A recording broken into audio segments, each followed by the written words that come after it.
નમસ્કાર દર્શક મિત્રો, સાવરકુંડલાની રફતારમાં આપનું સ્વાગત છે। આજરોજ ભાવનગર જિલ્લાના મહુવા ખાતે તાજેતરમાં ચાલુ થયેલ લોંગડી ટોલ નાકા ખાતે 200 રૂપિયા જેવો ટોલ ટેક્સ લેવાતા સમગ્ર વાહન ચાલકો અને સ્થાનિક ગામ લોકોમાં રોષની લાગણી ફેલાયેલ। તેના વિરોધના સંદર્ભમાં આજરોજ ટ્રાવેલર્સ એસોસિએશન, ટ્રાન્સપોર્ટ એસોસિએશન અને સ્થાનિક લોકોએ ઉગ્ર વિરોધ કરી અને આ મસમોટો અને ભારેખમ ટોલ ટેક્સ પરત લેવાની ઉગ્ર માંગણી કરી હતી।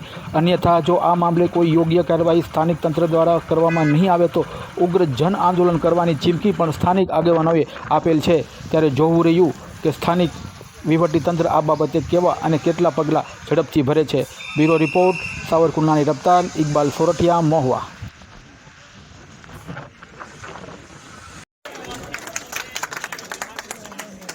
ભારત માતા કી જય।